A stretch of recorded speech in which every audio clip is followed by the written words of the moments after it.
오늘은 요나서 2장 9절 10절 말씀을 가지고 요 나의 감사라는 제목으로 하나님 말씀 증거하겠습니다. 자, 이번 주간에는 추석 명절이 있습니다. 자, 우리나라 명절 중에서 이 추석 가장 풍요로운 명절입니다. 한 해의 수확을 거두는 계절, 이 가을 한가운데 있기 때문입니다. 그래서 추석을 한가위라고 합니다. 한자는 크다는 뜻이에요. 그리고 가위는 한가운데를 뜻합니다. 배고팠던 시절에도 이 추석만큼은 더도 말고 덜도 말고 한가위만 나타나는 말이 나왔습니다. 굉장히 풍요로운 명절입니다. 그래서 추석에는 더욱더 많은 사람들이 그 마음 가운데 감사가 넘치게 됩니다. 우리 기독교에서 가장 중요한 덕목은 믿음, 소망, 사랑입니다. 신학자이자 기독교 윤리학자입니다. 기독교 신앙을 현대 정치와 사회에 접목시킨 지금 미국 기독교의 기초를 발판을 마련한 이 라이놀드 리버라는 사람이 있습니다.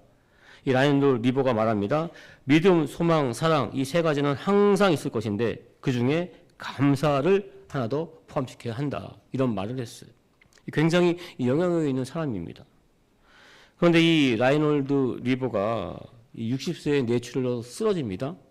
이 반신불수가 됐어요. 몸을 제대로 움직일 수가 없게 됐습니다. 많은 사람들은 너무나 안타까워했어요. 존경받는 저명한 신학자입니다.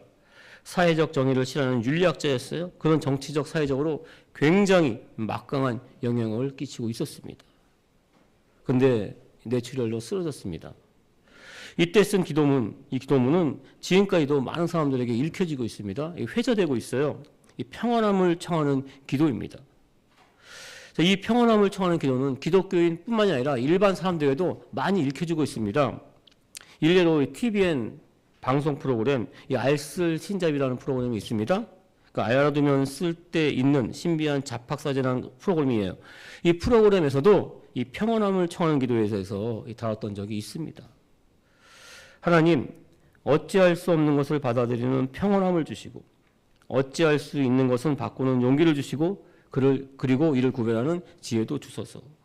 우리가 딱 오늘 하루만을 살아가게 인도하시고 고난을 평화로 가는 통로로 받아들이며 우리가 과거 행한 것과 현재 상태들을 있는 그대로 받아들이게 하소서. 그리고 제가 하나님의 뜻을 따라 모든 것을 포기한다면 하나님께서는 모든 것을 올바로 고쳐주신다는 것과 이런 삶에서만이 진정한 행복이 있고 오직 하나님과 함께 살아갈 때만이 영원한 평안함이 찾아옴을 믿게 하소서. 아멘. 내가 어찌할 수 없는 것을 받아들이는 평안함, 어찌할 수 없는 것을 받아들이는 평안함을 주시고 내가 어찌할 수 없는 것은 바꿀 수 있는 용기를 주시고 그리고 그러니까 내가 어찌할 수 없는 것 그리고 내가 어찌할 수 있는 것을 구별할 수 있는 이 지혜를 달라고 기도하는 이 라이놀드 리버의 모습이나 또 오늘 본문 말씀 가운데 나오는 이 요나의 모습이 저는 같다는 생각이 들었어요. 이 라이놀드 리버의 평안함을 청하는 기도를 갖다가 다시 한번 읽어보면서 이 요나를 떠올리게 됐습니다. 물론 이 라이놀드 리버와 요나 선지자가 이 고난의 가운데 놓이게 된 이유는 상당히 달라요. 하지만 어찌할 수 없는 고난 가운데 놓이게 된 것은 같기 때문입니다. 요나 선지자도 지금 자신의 힘으로는 도저히 어찌할 수 없는 고래의 뱃속에 들어 있습니다. 그런데 이 요나 선지자는 자신이 이렇게 고래 뱃속에 갇히게 된 것 까닭 그 이유는 알고 있었어요. 하나님의 말씀에 불순종했기 때문입니다. 자신의 불순종함, 그 죄를 깨닫게 된 요나는 하나님 앞에 회개의 기도를 드렸어요. 그리고 회개한 요나 선지자는 감사의 기도를 하나님께 드립니다. 오늘 본 말씀 9절입니다. 나는 감사하는 목소리로 주께 제사를 드리며 나의 소원을 주께 갚겠나이다. 구원은 야훼께서부터 말미암았나이다 하니라. 요나 선지자가 이렇게 어찌할 수 없는 상황, 그 상황에서도 기도 가운데 평안함을 찾고 하나님께 기도할 수 있었던 것은 6절 보시면 내가 산의 뿌리까지 내려갔사오며 땅이 그 빗장으로 나를 오랫도록 막았사오나 나의 하나님 야훼께서 주께서 내 생명을 구덩이에서 건지셨나이다. 지금 같은 상황, 어찌할 수 없는 그 상황, 수많은 고난의 상황에서 그 하나님을 만났기 때문입니다. 그동안 하나님의 은혜를 많이 체험했어요. 구원에 감사했기 때문입니다. 마찬가지예요. 이 라이놀드 리버가 드리는 이 평안함을 청하는 기도, 이 기도문에도 직접적으로 드러나 있지 않지만은 하나님에 대한 감사가 아주 깊게 깔려 있음을 보게 됩니다. 내가 어찌할 수 없는 상황에 놓여 있지만 내가 모든 것을 하나님의 뜻에 따라 포기한다면, 즉 회개한다면 하나님께서는 올바로 고쳐진다는 믿음, 이 믿음의 고백을 라이놀드 리버는 하고 있기 때문입니다. 믿음에 감사가 담겨져 있어요. 라이놀드 리버는 한 걸음 더 나아갑니다. 하나님께서 모든 것을 올바로 고쳐주신다는 그 믿음, 이러한 믿음을 갖고 살아갈 때 행복이 있고 이러한 삶에서만이 영원한 평안함이 찾아온다는 것을 고백하고 있습니다. 라이놀드 리버는 이러한 믿음의 기도, 이 감사의 기도 가운데 결국 2년 만에 회복이 돼요. 기적적으로 회복이 됩니다. 다시 강대상에 올라갑니다. 자신이 만난 하나님께 감사합니다. 감사하며 간증하는 삶을 살았습니다. 오늘 본문 말씀 요나 선지자가 회개하기 전의 모습, 하나님 앞에 불순종에서 먼저 살펴보겠습니다. 다 아시는 말씀이에요. 하나님은 요나 선지자에게 아수르의 수도 니느웨 성을 구원하기를 원하셨어요. 선지자로 파송합니다. 하지만 요나 선지자는 역사적으로 대대로 이스라엘 백성들을 괴롭혀왔던 아수르의 수도 니느웨 성을 구원하고 싶은 마음이 조금도 없었습니다. 니느웨 성과는 반대편에 있는 다시스로 도망을 갑니다. 하지만 하나님의 계획에는 조금도 틀림이 없습니다. 반드시 그 계획하심을 이루시는 분이 하나님이에요. 그런데 하나님의 이 계획하심에는 우리 사람의 지식이나 지혜, 경험으로는 이해할 수 없는, 알 수 없는 것들이 있습니다. 그래서 그런 하나님의 계획을 다른 말로 섭리하심이라고 합니다. 섭리는 다스릴 섭, 다스릴 리. 다스림이라는 한자, 이 두 단어가 합쳐서 만들어진 단어예요. 그러니까 사전적 의미, 그 뜻 그대로 풀면 절대적인 다스림이란 뜻입니다. 성경에서도 같은 맥락으로 해석이 됩니다. 이 섭리라는 신학적 의미가 처음 등장하게 된 것은 아브라함이 자신의 아들 이삭을 모리아산에서 번제물로 드릴 때입니다. 사랑하는 아들이에요. 그것도 하나밖에 없는 외아들입니다. 죽여야 돼요. 각을 떼어야 됩니다. 그리고 불에 태워드려야 되는 그 제사, 번제를 드려야 되는 상황에서 아브라함은, 아니 모든 사람은 다 어찌할 수 없는 상황에 놓이게 된 것입니다. 하지만 아브라함은 하나님을 믿는 전적인 믿음, 다시 살려줄 것을 믿는 믿음으로 아들 이삭을 번제물로 드립니다. 다시 살려줄 것을 믿는 믿음으로 아브라함은 이삭을 제물로 드려요. 자, 이것은 아브라함의 입장에서 본 것인데 하나님의 입장에서 보게 되면 하나님께서는 이삭 대신에 제물로 받을 순양을 이미 준비하고 있었습니다. 이게 하나님의 입장이에요. 창세기 22장 13, 14절을 보시면 아브라함이 눈을 들어 살펴본즉 한 순양이 뒤에 있는데 뿔이 수풀에 걸려 있는지라 아브라함이 가서 그 순양을 가져다가 아들을 대신하여 번제로 드렸더라. 아브라함이 그 땅의 이름을 야훼 이레라고 하였으므로 오늘날까지 사람들이 이르기를 야훼의 산에서 준비되리라 하더라. 자, 이 말씀 가운데 야훼 이레, 준비하신 하나님입니다. 이레는 준비하다는 뜻이에요. 야훼는 하나님의 뜻이고, 근데 이것을 라틴어로는 데우스 프로비데트라고 해요. 자, 데우스는 하나님이라는 뜻입니다. 그리고 프로비데트는 준비한다는 뜻이에요. 그런데 이 프로비데트는 준비한다는 뜻보다는 다스림, 그것도 강력한 다스림이라는 뜻으로 더 많이 사용될 때가 많습니다. 그래서 이 하나님의 절대적인 다스림을 우리나라 말로는 이 섭리, 이 한자로 해석했어요. 그렇습니다. 하나님은 우리의 모든 것을 준비하시는 분이에요. 이 준비 가운데는 하나님의 다스림이 있습니다. 근데 이 준비, 이 하나님의 다스림 가운데는 우리 사람이 이해할 수 없는 것, 어찌할 수 없는 것도 포함되어 있다는 것이 문제입니다. 하지만 그 어찌할 수 없는 것, 이해할 수 없는 것이 결국에는 모든 것이 화합하여, 모든 것과 화합하여 최고의 선을 이루게 될 줄 믿습니다. 이것이 바로 하나님의 절대적인 다스림, 섭리입니다. 요나 선지자가 탄 배는 배에 큰 폭풍에 휩쓸리게 됩니다. 배에 탄 사람들은 분명히 이 배에 누군가 큰 죄를 지은 사람이 있기 때문이라고 말합니다. 죄인을 가려내려고 제비를 뽑았어요. 요나 선지자가 뽑힙니다. 요나 선지자는 바다로 던져집니다. 던져지자마자 큰 물고기, 이 고래가 삼킵니다. 자, 여기까지 보면은 요나 선지자가 고래 뱃속에 들어가게 된 것, 그것은 어찌할 수 없는 상황에 놓이게 된 것은 요나의 죄 때문이고 그 죄를 정죄한 사람들의 제비 뽑기, 즉 심판 때문입니다.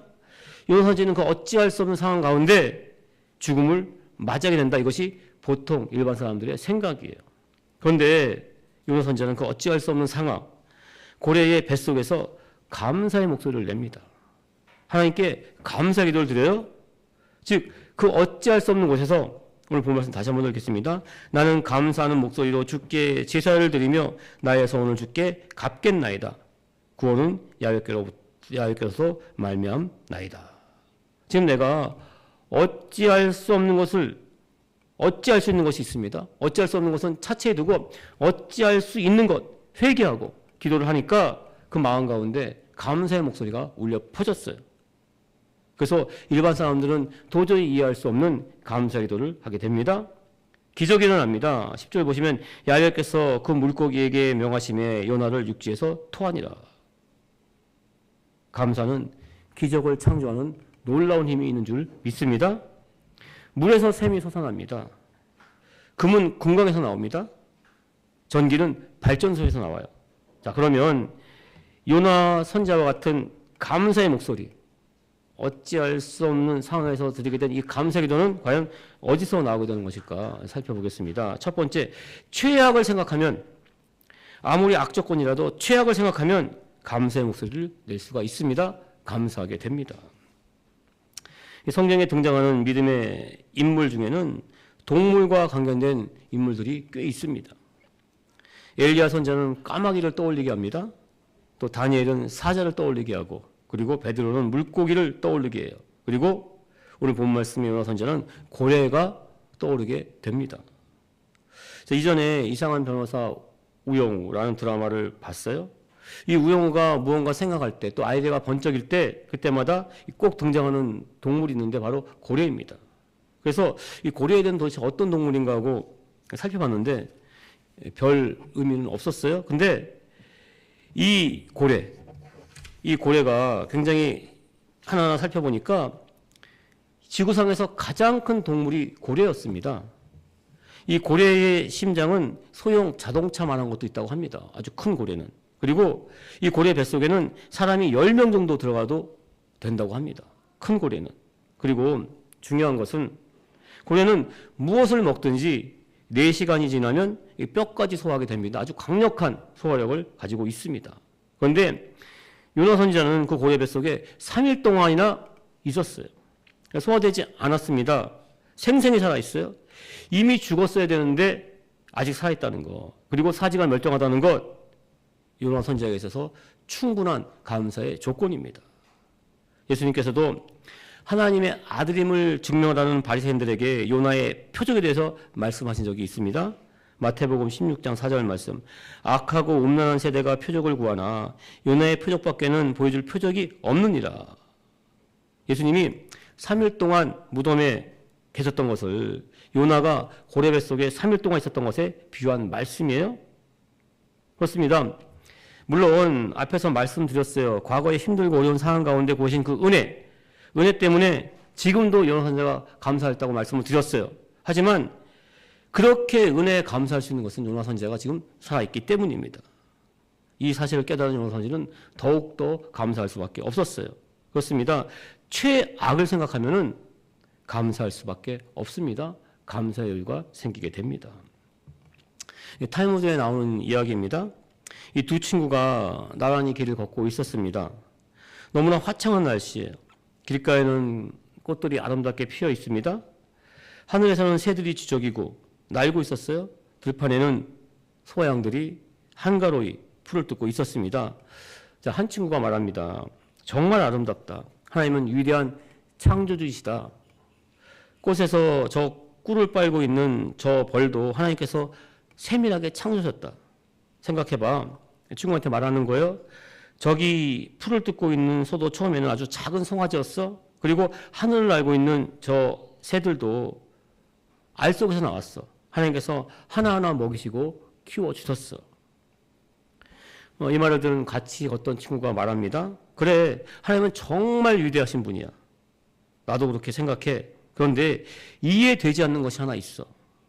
라고 말하면서 굉장히 아쉬운 표정으로 연이어 말합니다. 소는 몸집이 크잖아. 먹을 것이 많이 필요하고, 새는 몸집이 작으니까 조금만 먹어도 되는데, 왜 하나님은 3개만 날개를 주셔서 온 천지를 다다니며 먹을 것을 찾게 하셨는데, 왜 소에게는 날개를 주지 않고 이 주변에 있는 것만 먹게 하셨을까? 소가 더 많이 먹어야 되는데 좀 불공평한 것 같지 않아? 이렇게 말을 합니다. 그런데 이 말을 마치자 새 한 마리가 날아가다가 이 못내 아쉬운 표정을 짓고 있는 친구의 머리 위에 똥을 쌌어요. 친구의 이마에 똥이 흘러내렸습니다. 친구는 짜증을 내면서 이마에 흘러내린 똥을 닦았어요. 그런데 갑자기 탄성을 지릅니다. 아, 그렇구나. 이제야 알았다. 이 새똥을 보면 하나님은 정말 위대한 분이야. 그저 감사할 수밖에 없어 라고 말을 합니다. 그러면서 옆에서 그 모든 것을 지켜보고 있던 친구에게 너무나 감사가 넘치는 표정으로 연이어 말을 합니다. 만일 소가 하늘을 날아다니며 똥을 쌌다면 나는 지금 죽을 뻔했어. 우린 정말 큰일 날 뻔했어. 그렇습니다. 하늘을 날아다니는 새가 똥을 싸는 것에서 하나님의 섭리하심이 분명히 있습니다. 친구는 최악의 경우 소가 하늘을 날아다니면서 똥을 싸는 그 최악의 경우를 생각하게 되니까 지금 새똥에 맞은 것 감사할 수가 있었다는 것입니다. 그러니까 최악의 경우를 생각하면 감사할 수 있는 마음의 이 여유가 생기게 됩니다. 설계의 황태자가 불리는 이 스펄전 목사님이 하신 말씀이에요. 우리가 촛불에 감사하면 하나님은 별빛을 주시고, 별빛에 감사하면 달빛을 주시고, 달빛에 감사하면 햇빛을 주시고, 햇빛에 감사하면 천국빛을 주십니다. 우리 성도님들 매사에 감사하길 주님의 축원 드립니다. 감사하는 마음의 습관을 가지시길 주님의 이름으로 축원을 드립니다. 두 번째, 하나님이 늘 내 곁에 계신 것. 아무리 어려움을 당해도, 고통을 당해도 전지전능한 하나님이 늘 내 곁에 계신 것을 생각하게 되면 감사할 수가 있습니다. 일본 일제 강점기 때 한 여자 거지가 일본 총독부 앞에서 항상 구걸을 하고 있었습니다. 사지 멀쩡하고 인물도 괜찮은데 왜 그렇게 사느냐? 조롱하고 욕설을 퍼부었어요. 하지만 화내지 않았습니다. 그저 실실 웃을 뿐이었습니다. 사람들은 그 여자 거지를 미친 여자로 또한 취급을 했어요. 세월이 지나갔습니다. 8.15 해방을 맞이하게 됐어요. 미친 여자 취급을 받던 여자 거지가 정말 멀쩡한 모습으로 그 거리에 나타났습니다. 그녀는 단지 거지로 위장하고 있었던 대한민국 임시정부의 스파이였던 것입니다. 그렇습니다. 그녀가 모진 멸시와 이 천대를 받는 거지가 되고 또한 미친 여가 될 수 있다는 것은 신분이 당당했기 때문입니다. 그 마음 가운데는 반드시 해방될 조국의 미래를 소망하고 있었기 때문입니다. 우리가 어찌할 수 없는 고난을 당할 때도 마찬가지예요. 내 힘으로 어찌할 수 없는 고난을 당당히 맞설 수 있어야 됩니다. 내 신분이 당당하기 때문입니다. 우리는 하나님의 백성인 줄 믿습니다. 또한 다가올 미래, 하나님의 나라를 믿음으로 소망하고 있기 때문입니다. 여러 선지자도 마찬가지예요. 9절 보시면 나는 감사하는 목소리로 주께 제사를 드리며 나의 소원을 주께 갖겠나이다. 구원은 야훼께로서 말미암나이다. 요나 선지가 이렇게 감사의 목소리로 기도할 수 있었던 것은 고래 뱃속에서 함께 하시는 하나님을 이 요나 선지자는 만났기 때문입니다.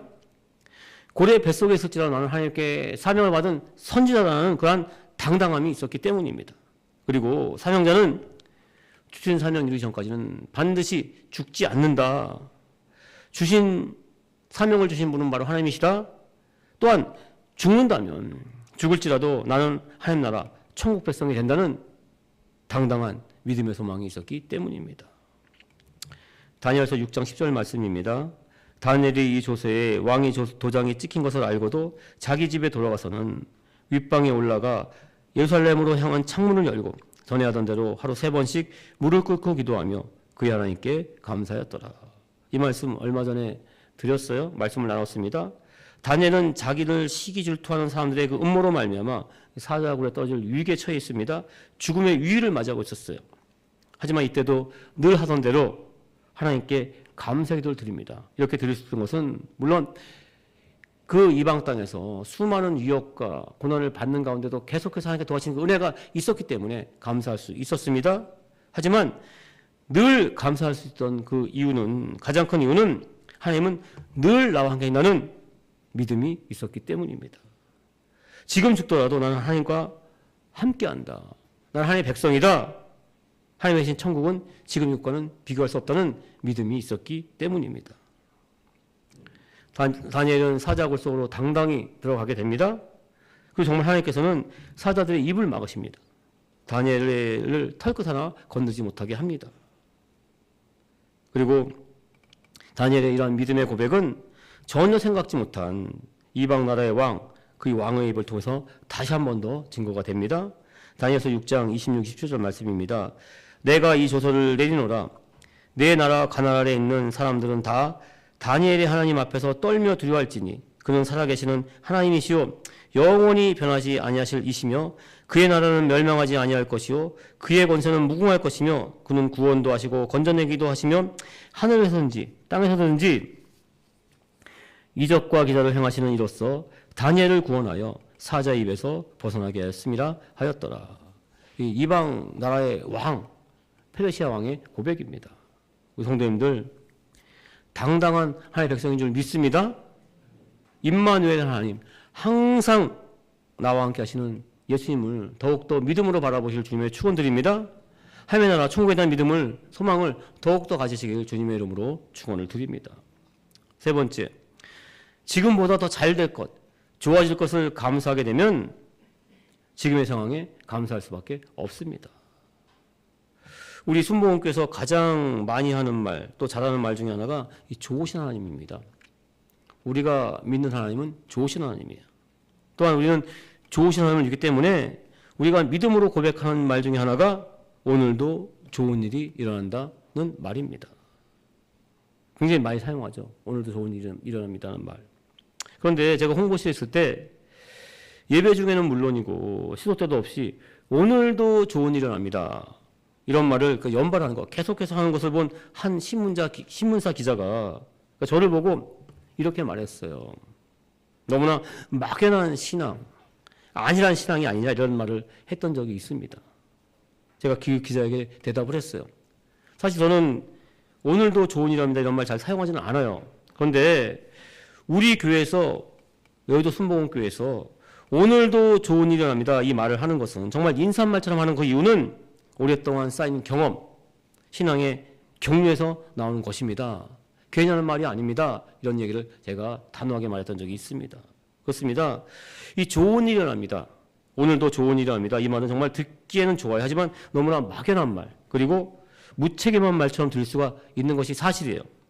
하지만 정말 좋으신 하나님, 참 좋으신 하나님의 은혜를 정말 체험하게 되면은 하나님은 좋으신 분이기 때문에 지금 내가 비록 힘들고 어려운 상황, 좋지 않은 상황에 놓였을지라도 하나님은 참 좋으신 분이기 때문에 모든 것을 화합하여 좋은 것으로 이루신다는, 안 좋은 것도 좋게 만든다는 그러한 믿음의 확신을 갖게 됩니다. 좋지 않은 것, 그 모든 것들도 모두 함께 합력하여 선을 이루시는 하나님을 믿음으로 고백하게 됩니다. 그리고 이러한 입술의 고백은 그 힘들고 어려운 상황을 이겨낼 수 있는 힘과 능력이 됩니다. 로마서 8장 28절 우리가 알거니와 하나님을 사랑하는 자 곧 그의 뜻대로 부르심을 입은 자들에게는 모든 것이 합력하여 선을 이루느니라. 아멘. 수많은 유혹과 고난과 넣었던 사도 바울의 고백입니다. 이러한 고백을 할 수 있던 것은 힘들고 어려운 상황 가운데 모든 것이 반드시 합력하여 선을 이루시는 하나님을 만났기 때문입니다. 사도 바울은 그런 하나님을 만났기 때문에 이러한 고백을 할 수 있었던 것입니다. 오늘 본 말씀에 나오는 요소도 마찬가지예요. 9절 10절 다시 한번 읽겠습니다. 나는 감사하는 목소리로 주께 제사를 드리며 나의 소원을 주께 갚겠나이다. 구원은 야훼께서 말미암은 나이다 하니라. 10절 보시면 야훼께서 그 물고기에게 명하심에 요나를 육지에 토하니라. 과거 힘들고 어려운 상황 가운데 항상 구하신 하나님께 다시 한 번 더 믿음의 소망을 가졌습니다. 그리고 항상 나와 함께 하시는 하나님께 감사의 기도를 드린 요나 선지자는 즉각 이 고레 뱃속에서 나오게 됩니다. 그리고 이 요나 선지자 고레 뱃속에서 나오게 되자마자 느네웨 성을 구원코자 하는 하나님의 말씀을 선포합니다. 요나 3장 4절 5절 보시면 요나가 그 성읍에 들어가서 하루 동안 다니며 외쳐 이르되 40일이 지나면 니느웨가 무너지리라 하였더니 니느웨 사람이 하나님을 믿고 금식을 선포하고 높고 낮은 자를 막론하고 굵은 베옷을 입은지라. 자, 니느웨 백성은 물론입니다. 물론이고 왕까지 그리고 소와 양까지 금식합니다. 하나님께 회개하는 역사가 나타나게 됩니다. 니느웨에 있는 모든 사람들은 구원을 받게 됩니다. 자, 성경 말씀 가운데 이처럼 한 나라가 일개 한 선지자로 말미암아 일시에 변화되고 구원받은 예는 없어요. 그것도 이방 나라입니다. 이방 나라 한가운데 있는 니느웨 성, 이 니느웨 성 가운데 이렇게 큰 구원의 역사가 나타나는 것은 요나 선지자가 고레 뱃속 그 어찌할 수 없는 상황, 죽음의 위기 가운데 드린 간절한 기도, 감사의 기도가 그 모든 것이 하나님의 섭리하신 가운데 합력하여 손을 이루기 때문인 줄 믿습니다. 성도님들, 내가 힘들고 어려운 상황, 어찌할 수 없는 상황에 놓였을지라도 이전에 주셨던 하나님의 그 은혜를 다시 한번 마음속에 깊이 깨닫고 또한 하나님의 백성으로서의 당당함을 또한 믿음으로 하나하나 고백한다면 하나님께서 우리 삶의 자리 가운데도 이러한 똑같은 이적을 베풀 줄 믿습니다. 말씀을 정리하겠습니다. 하나님은 모든 것을 합력하여 선을 이룬 줄 믿습니다. 우리 성도님들, 어찌할 수 없는 상황에 놓일지라도 좋으신 하나님을 더욱더 믿음으로 소망하실 주님으로 축원드립니다. 우리가 어찌할 수 있는 것이 있습니다. 어찌할 수 있는 일, 기도하시길 주님의 이름으로 축원드립니다. 항상 우리와 함께 하신 하나님을 더욱더 믿음으로 바라보며 기도하시길 주님의 이름으로 축원을 드립니다. 우리 성도님들, 삶의 자리 가운데 또 마음 가운데 항상 감사의 목소리, 감사의 기도가 울려 퍼질 줄 믿습니다.